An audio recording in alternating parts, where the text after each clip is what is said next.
Hey guys, welcome to the Plumbers of Data Science podcast. I'm your host, Andreas Kretz. I'm a data engineer and I also teach data engineering to thousands of students in my academy at learndataengineering.com. Today's topic is about switching careers, the perfect CV for switching careers. How can you create this? This actually comes out of a talk I had with one of my students to set up the environment. The student basically came to me and he had his CV and wanted me to look over the CV because it didn't prove to be very good or give him job opportunities before. So I was looking at it and I had a few problems with it. So I gave the student some advice. Now, the student's case was the student came from a civil engineering job where he worked for many years and now decided to go into data engineering, to go more into the data field. And he has done a boot camp before. He also joined my academy, did some things in the academy, and I think he also did a few other courses. Now, the thing was, before we get into the details with the CV, why I didn't like the CV, and why I thought the CV didn't help him, let's talk about switching careers first. A quick info about that. So in this case, this is one of the complicated or the difficult cases, right? Because you're switching basically two things. You're switching the job that you're in and you're switching the domain. And this person was in the oil and gas domain and I wanted to switch to something else, to basically whatever company. Now the thing is, this is difficult. Switching one of these is fairly straightforward because you can leverage either your job experience, your work experience, because you're going to use the skills in the future that you already have, or because you are switching the job that you're doing, but you're still in the same domain, so you have the domain knowledge. That means as a civil engineer, when you come into a different role in the same or in the oil and gas, I meant when you're in the oil and gas domain and you switch into a data job with oil and gas, you already know the domain, so you most likely understand what does the data mean once I have it and once I need to do something with it. When somebody else who's coming in, who's not from the domain, needs to first understand the domain and maybe have some technical background in the domain. So that is something you need to keep in mind, switching jobs and switching the domain. Now, let's talk about the CV. When you keep in mind, when you create a CV, how are companies going to look at your CV? So there are usually two things. Either they have ATS, they have a system that goes through your CV and automatically creates basically a score. And from that score, then you get filtered out early or not. And then there is basically the recruiter. That can be anyone, that can be somebody from HR. Some companies send this basically to the department that wants to hire someone and they look through, is this a candidate for us or not? And then they make the decision to either filter you out early or to invite you to further talks. Now you have to remind yourself, when you look at job applications or jobs that are, for instance, viewed on LinkedIn, there are a ton of people applying. 50, 100 people, 200 people sometimes. So how much time are these companies going to spend on, or these people going to spend on looking through this? Not a lot, right? You look at it. Does this sound interesting? Does this sound like a rough fit? Yes. Okay, let's look further into it. And no, you basically immediately after 30 seconds, you throw it away. Okay, at first glance, this doesn't make sense. Boom, gone. So this, you need to keep this in mind. Having this in mind, there are two types of CVs. There are chronological CVs and there are functional CVs.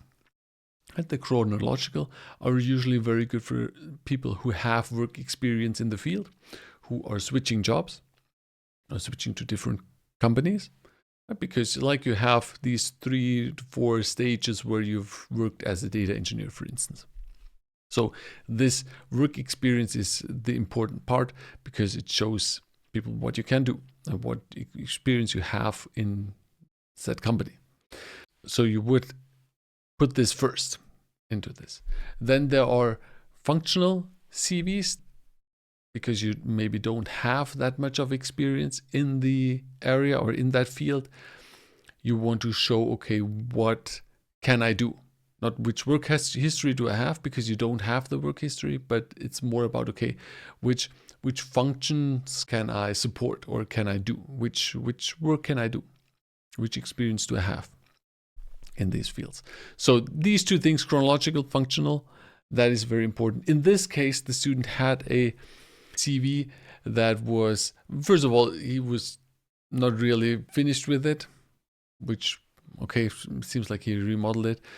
But the problem was the work history was first, right? So there were 4 or 5 headlines or job positions that were in the civil engineering field. So completely far away from data engineering. Now, as somebody I have done this, who's gotten CVs, you look at it and immediately you are going to think about, okay, is this a fit? And if the first thing you see is the work history, and that doesn't completely fit to what you're looking for, it's already a negative point, and most likely this is getting thrown away.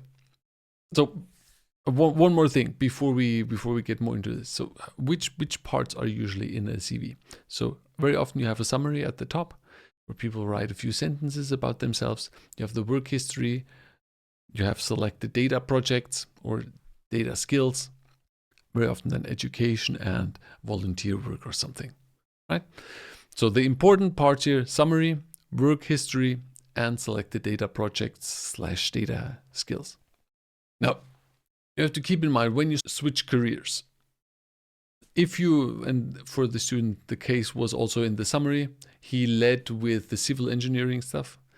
And that is like, when you look at it, you read first civil engineering, and maybe a bit of data engineering, and then you read the work history, which is completely full of civil engineering. Then that is like, okay, that doesn't fit. So I was saying to him, okay, switch this around. Instead of leading with the chronological stuff, put the functional topics ahead. So put first the functional topics.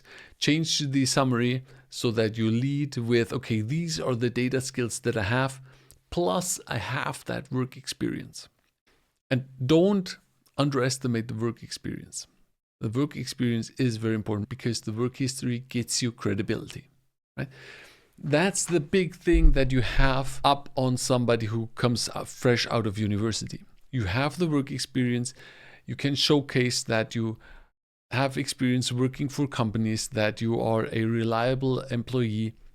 This gives you credibility. So that is why this is important. The work history needs to be there, but not at first.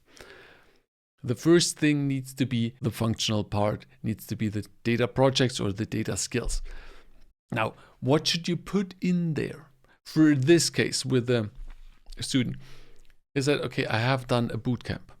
One of the things in that section would then be name the bootcamp and explain which tools have you worked, which problems have you solved in that bootcamp, so that somebody understands, okay, this is what you can do.